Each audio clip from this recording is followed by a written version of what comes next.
Selamat malam, saudara-saudara yang dikasihi Tuhan. Bersyukur kita boleh berjumpa kembali meski tidak bisa berjumpa secara fisik, tetapi kita bersyukur kita boleh dipersatukan dalam persekutuan ini.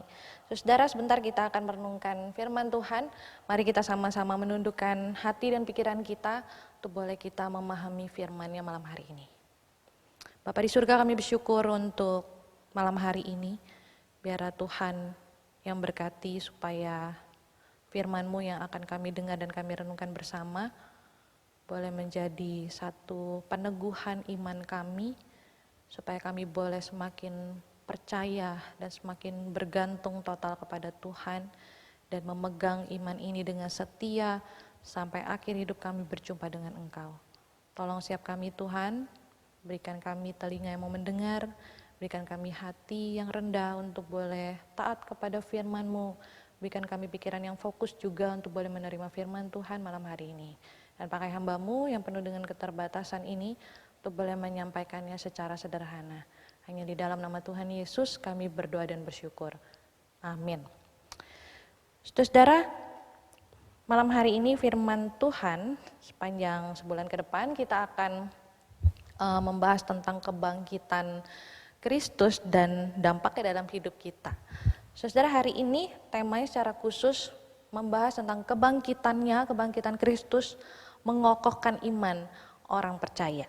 Saudara, mari kita buka Alkitab kita dari 1 Korintus pasalnya yang ke-15 ayat 16 sampai 19. 1 Korintus pasal 15 ayat 16 sampai 19.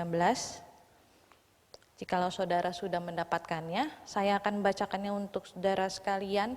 Dan saudara-saudara bisa menyimaknya di Alkitab masing-masing dari rumah masing-masing. 1 Korintus pasal 15 ayat 16 sampai 19, demikian bunyi firman Tuhan. Sebab jika benar orang mati tidak dibangkitkan, maka Kristus juga tidak dibangkitkan. Dan jika Kristus tidak dibangkitkan, maka sia-sialah kepercayaan kamu dan kamu masih hidup dalam dosamu.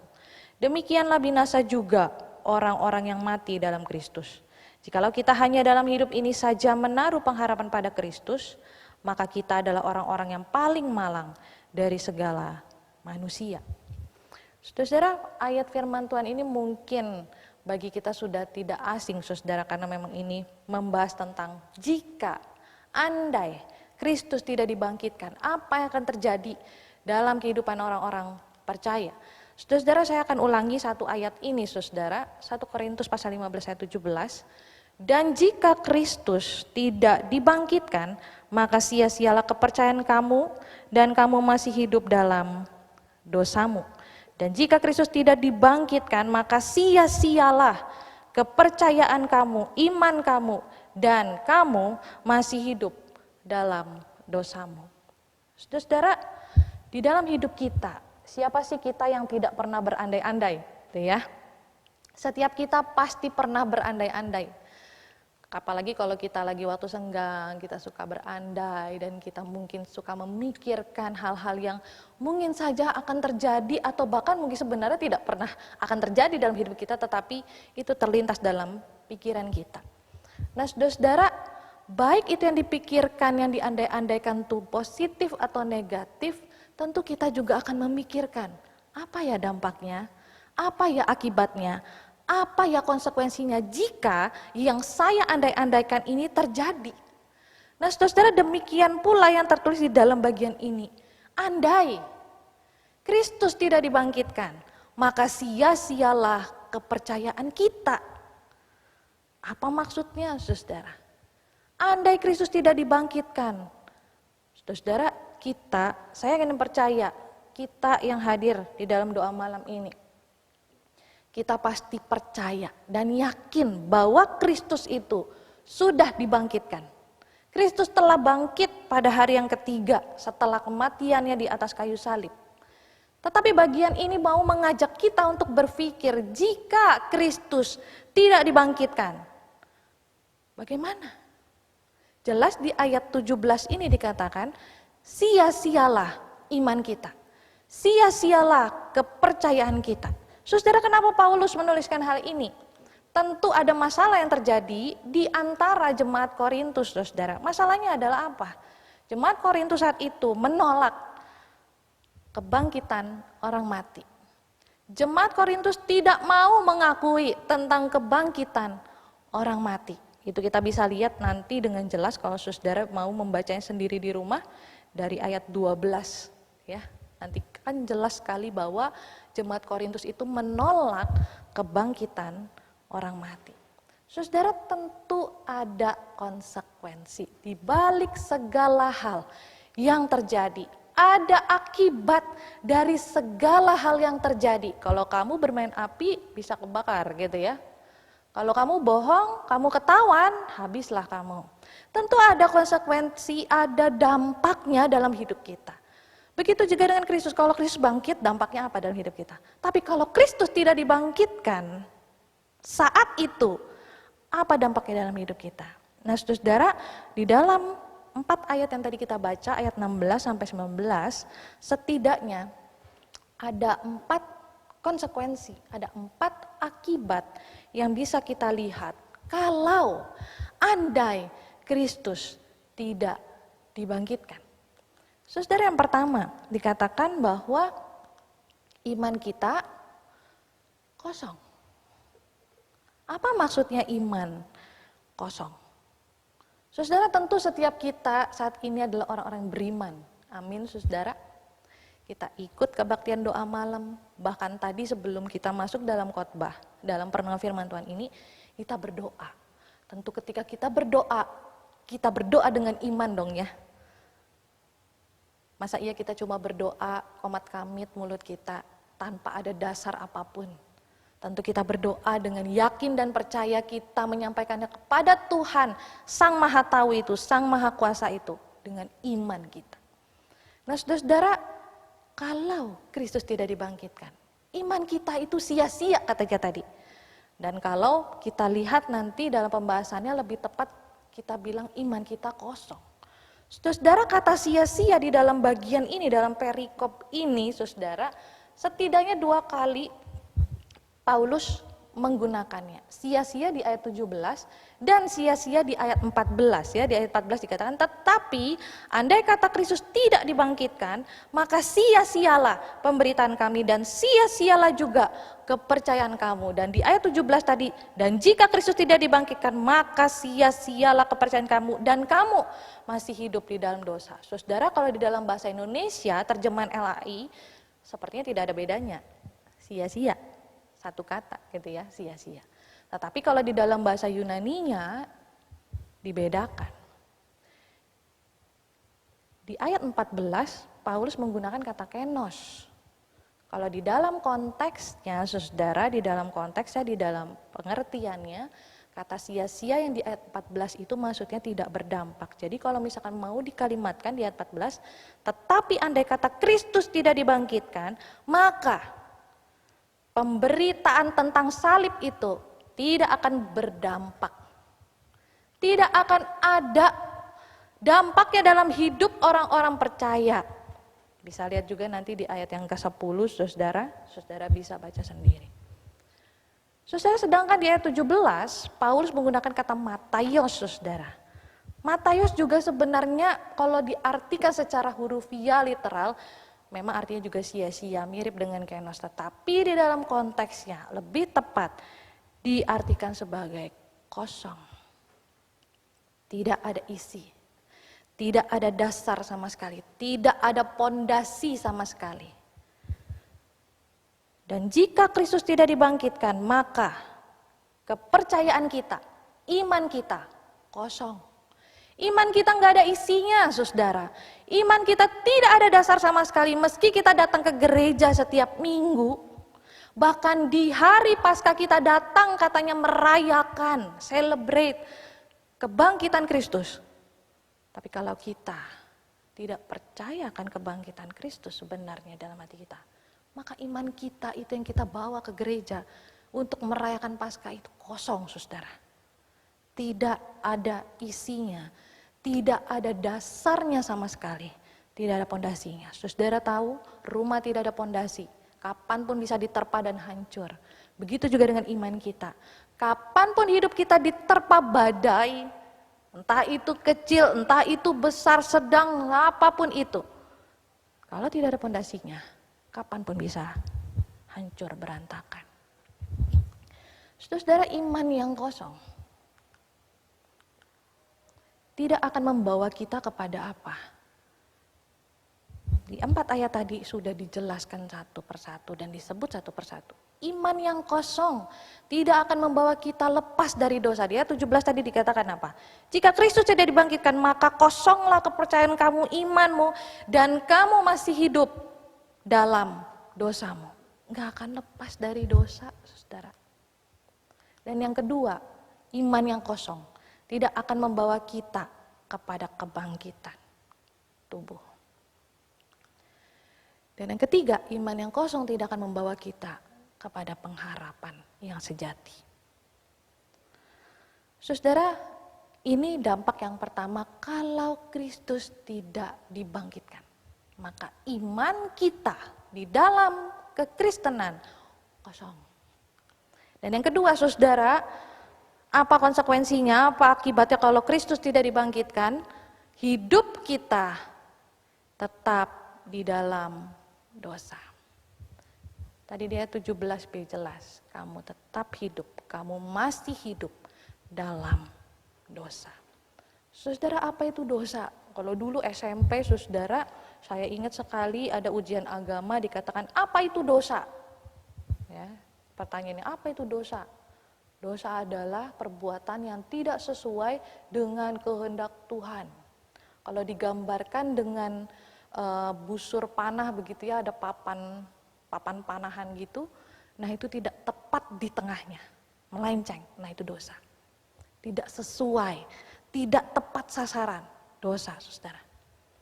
Tapi saudara, kalau kita bicara dengan hidup di dalam dosa, kalau Kristus tidak dibangkitkan dan hidup kita masih di dalam dosa, berarti memang kita hidupnya tidak tepat sasaran seperti apa yang Tuhan mau. Saudara, kalau berbicara soal dosa, dosa itu bukan satu masalah. Tetapi dosa itu adalah segala masalah, bahkan dia adalah sumber dari segala masalah. Pencurian, perzinahan, saksi dusta, apapun itu, pembunuhan, hal-hal yang lain yang kita lihat di dunia ini, bahkan mungkin kita pernah lakukan, yang kita katakan itu dosa. Kesalahan, kejahatan, sumbernya apa? Dosa. Dosa inilah yang menjadi sumber malapetaka di dalam dunia ini dan di dalam hidup manusia. Saudara, dan jika Kristus tidak dibangkitkan, maka sia-sialah kepercayaan kita, maka kosonglah kepercayaan kita dan kita masih hidup di dalam dosa.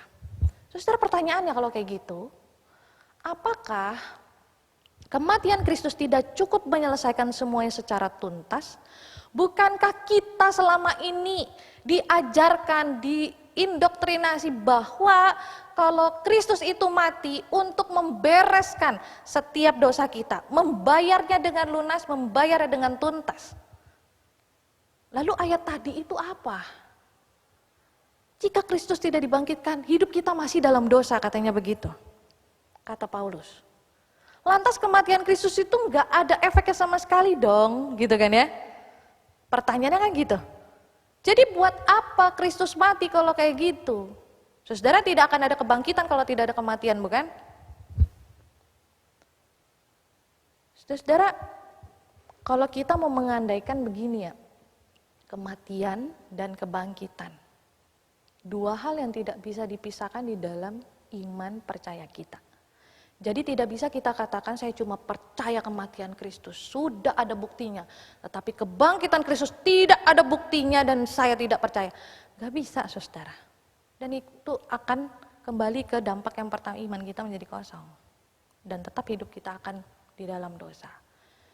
Jadi teman-teman, kematian Kristus itu kalau digambarkan seperti dianalogikan, saudara ya. Jadi kita itu hidup di dalam dosa nih.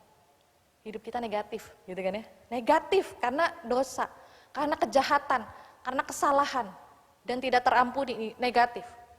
Tapi ketika Kristus datang ke dalam dunia dan dia mati, tak, gitu kan ya. Satu titik, dia mati. itu membawa hidup kita yang negatif menjadi netral, saudara. Dibawa. Karena kita dibeli, lunas harganya, jadi netral. Betul dosa kita, tuntas dibayarnya, jadi netral. Tapi belum selesai, saudara. Belum selesai. Untuk menjadi positif dibutuhkan kebangkitan Kristus. Itu sebabnya katakan bahwa kalau Kristus tidak dibangkitkan, hidup kita masih di dalam dosa. Belum selesai. Belum tuntas. Itu sebabnya saudara di dalam Roma pasal 4 ayat 25 dikatakan yaitu Yesus yang telah diserahkan karena pelanggaran kita dan dibangkitkan karena pembenaran kita. Yesus mati, diserahkan. Karena pelanggaran kita. Diselesaikan pelanggaran kita. Tetapi itu belum memulihkan seutuhnya diri kita. Jadi harus ada kebangkitan sehingga kita boleh dibenarkan statusnya. Saudara, itu sebabnya John Calvin pernah bilang begini di dalam bukunya, oleh kematiannya dosa diambil, ya kan ya? Oleh kematiannya dosa diberesin nih. Oleh kebangkitannya kebenaran dibarui dan dipulihkan. Hidup kita dipulihkan seutuhnya. Karena bagaimana kematiannya dapat membebaskan kita dari kematian apabila dia kalah pada kuasa kematian. Karena bagaimana kematiannya dapat membebaskan kita dari kematian kalau Tuhan tidak dibangkitkan mengatasi kuasa kematian. Saudara, kalau iman percaya kita cuma mentok sampai Kristus mati, makanya itu jadi sia-sia, saudara. Bagaimana dia dapat memberikan kemenangan kepada kita apabila dia sendiri kalah dalam pertempuran? Kalau Kristus tidak bangkit, kayak kalah kan, mati, tidak hidup kembali. Tetapi bukankah hari ini kita percaya bahwa Kristus yang kita sembah, Kristus yang kita percayai, Kristus yang kita ikuti sampai detik ini adalah Kristus yang hidup, bukan Kristus yang mati. Itu sebabnya kebangkitan Kristus itu memang harus terjadi. Dan kalau itu tidak terjadi, hidup kita tetap di dalam dosa. Dan dampak yang ketiga, saudara, konsekuensinya yang ketiga adalah kita hidup binasa. Di ayat yang ke-18. Demikianlah binasa juga orang-orang yang mati dalam Kristus. Kalau Kristus tidak dibangkitkan, kita binasa. Juga orang-orang yang mati dalam Kristus pun binasa, saudara. Saudara, biasanya, saudara, kata mati, saudara, di dalam Alkitab itu pakai kata sleep, ya. Cuma di dalam bahasa Indonesia, penterjemah pakai kata mati. Tapi kalau di dalam terjemahan Inggris itu mayoritas pakai kata sleep. Itu berarti kita dalam kurun waktu yang sementara mati, ya. Mati, nanti kita akan dibangkitkan. Karena di dalam firman Tuhan dikatakan kita akan dibangkitkan bersama-sama nanti. Dan diberikan tubuh yang baru, tubuh kemuliaan. Jika Kristus tidak dibangkitkan, orang yang mati dalam Kristus tetap binasa. Saudara, di ayat yang ke-12 dikatakan begini, jadi bila mana kami beritakan bahwa Kristus dibangkitkan dari antara orang mati, bagaimana mungkin ada di antara kamu yang mengatakan bahwa tidak ada kebangkitan orang mati? Ya, memang pada dasar jemaat Korintus tidak percaya bahwa ada kebangkitan orang mati. Jadi mereka pun tidak percaya bahwa Kristus itu akan bangkit. Kalau demikian halnya, saudara, kalau Kristus tidak pernah dibangkitkan, kita pun yang mati dalam Kristus tidak akan pernah dibangkitkan, saudara. Tidak akan ada cerita itu. Saudara, seperti tadi saya katakan, mati, biasa pakai kata sleep, sementara. Nanti one day, ketika waktunya tiba, kita akan dibangunkan, kita diberi tubuh kemuliaan, kebangkitan tubuh. Tapi kalau Kristus tidak pernah dibangkitkan, kita akan mati binasa. Saudara, kita bisa dibangkitkan dengan tubuh yang baru, Karena Kristus dibangkitkan. Dibebaskan dari kebinasaan adalah kebebasan yang tiada taranya, bukan? Saudara, kalau kita suka memikirkan neraka itu kayak apa ya? Neraka jahanam begitu ya. Mati binasa masuk neraka biasanya digambarkan dengan api yang panas, kegelapan begitu kan, yang ada ulat-ulat. Kenapa harus ada ulat? Saya nggak tahu. Kenapa harus pakai ulat? Nah itu figuratif sebenarnya ya, gambaran. Tapi intinya adalah di tempat yang tidak mengenakan dan sangat-sangat tidak mengenakan, kebinasaan itu ada. Nah kalau kita dibebaskan dari kebinasaan itu saudara, bukankah itu ada kebebasan yang tiada taranya dan tidak ada bandingannya, leganya kayak apa? Dan itu perlu kebangkitan Kristus. Itu sebabnya kalau Kristus tidak dibangkitkan, kita tidak akan dibangkitkan kembali dengan tubuh yang baru dan kita akan mati, binasa. Dan konsekuensi yang keempat adalah kita menjadi orang yang paling malang. Bukan tinggal di Malang, saudara. Tapi menjadi orang yang paling kasihan. Saudara, jika pengharapan kita kepada Kristus tidak melampaui kesementaraan dunia ini, maka kita adalah orang yang paling malang. Saudara bayangin kalau kita hanya mentok sampai di kematian Kristus, Kristus mati dan tidak pernah bangkit, Kristus tidak pernah hidup lagi. Kristus hanya mati selesai, pengharapan kita sampai di situ, bukankah kita adalah orang-orang yang malang? Banyak orang Kristen, orang percaya yang hidup di dalam dunia ini ikut Kristus mati-matian. Seperti Kristus menderita sampai mati, dia pun mau menderita sampai mati. Dianiaya, memberitakan Injil ke tempat-tempat yang sulit, dibunuh, dipenggal, diapain saudara, apapun itu.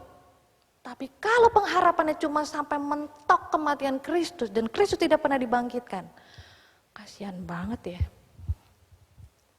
Benar gak? Kasihan banget saudara. Bukankah itu juga kalau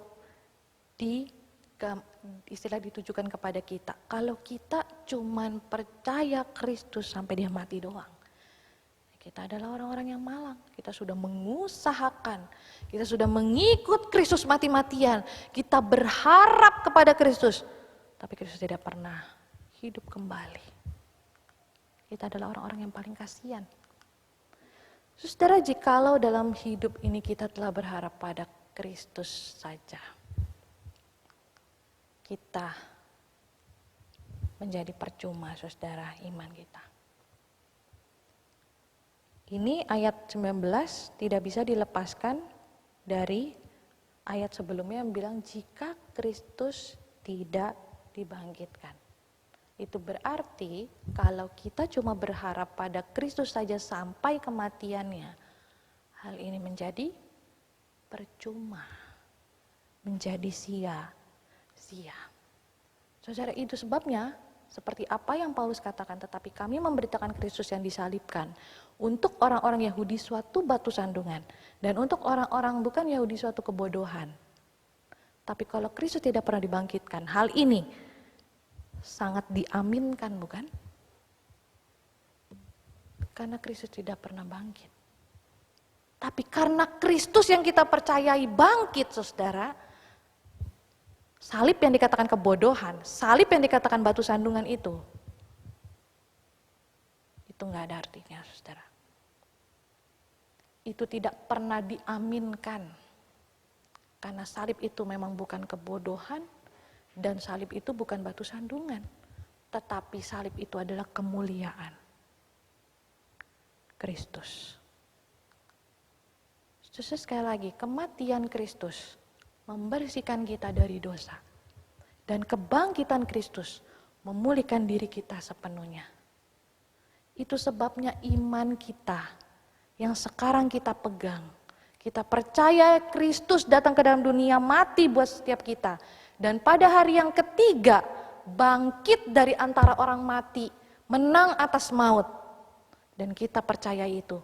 Satu saat dia datang kembali, yang kedua kali. Itulah iman yang harus kita pegang. sampai nanti. Saudara, bersyukurlah kalau kita sekarang memegang iman yang demikian. Itu berarti kita tidak salah, saudara.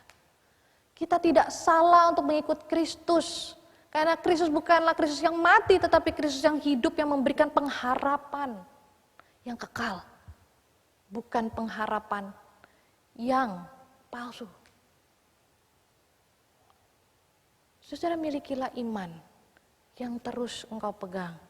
Milikilah iman yang terus diteguhkan bahwa Kristus itu mati dan bangkit dan menang atas maut. Dan demikian juga dengan diri kita. Kita ikut di dalam kematian Kristus. Kita ikut Kristus itu gak enak, saudara. Banyak tantangannya. Tetapi ingat, tidak sampai di situ saja berhenti, tetapi ada kebangkitan Kristus yang memberikan kita kemenangan. Biarlah firman Tuhan ini boleh meneguhkan iman kita. Biarlah kebenaran ini boleh terus kita bawa di dalam hidup kita. Sampai nanti kita berjumpa dengan Tuhan dan kita boleh bersekutu kembali dengan Dia di dalam kemuliaannya. Mari kita berdoa. Tuhan Yesus, kami bersyukur untuk hari ini. Kami boleh sama-sama merenungkan firman Tuhan. Kami sangat bersyukur Tuhan kalau kami hari ini memegang iman yang benar. Kami percaya kepada Kristus yang mati, kami juga percaya kepada Kristus yang bangkit. Kami percaya kepada Allah yang hidup, bukan Allah yang mati. Itu sebabnya iman kami bukan iman yang kosong Tuhan, tetapi iman kami adalah iman yang kuat karena kami punya dasarnya. Punya pondasinya. Dan iman kami itu ada isinya. Tolong mampukan setiap kami Tuhan, di tengah-tengah dunia yang semakin kacau dan semakin sulit untuk dihadapi. Mampukan kami untuk tetap berdiri menjadi anak-anak Tuhan yang punya iman yang benar, punya iman yang teguh, iman yang kokoh. Supaya kapanpun Tuhan datang, kami siap. Kami siap untuk berjumpa dengan Tuhan, kami siap untuk berhadapan dengan Tuhan. Karena kami memegang iman yang benar, karena kami memegangnya dengan teguh dan kuat di dalam Tuhan. Terima kasih ya Tuhan, berkatilah jemaat-Mu yang ikut di dalam kebaktian doa malam hari ini. Mereka punya banyak pergumulan dengan iman mereka. Bahkan di tengah-tengah pandemi ini kesulitan demi kesulitan mereka hadapi setiap harinya. Biar mereka boleh terus memandang kepada Tuhan yang punya pengharapan yang sejati. Karena Tuhan bukan Tuhan yang mati, Tuhan yang hidup, yang mengetahui seluk-beluk kehidupan umat-Mu. Berkatilah setiap kami Tuhan, tolong setiap kami. Dan kami menyerahkan hidup kami selanjutnya ke dalam tangan Tuhan. Biarlah Tuhan yang terus memegang dan menuntun langkah hidup kami. Kiranya damai sejahtera dan kasih Tuhan, sukacita daripada Tuhan, boleh terus melingkupi hidup kami. Hanya di dalam nama Tuhan Yesus, kami berdoa dan bersyukur.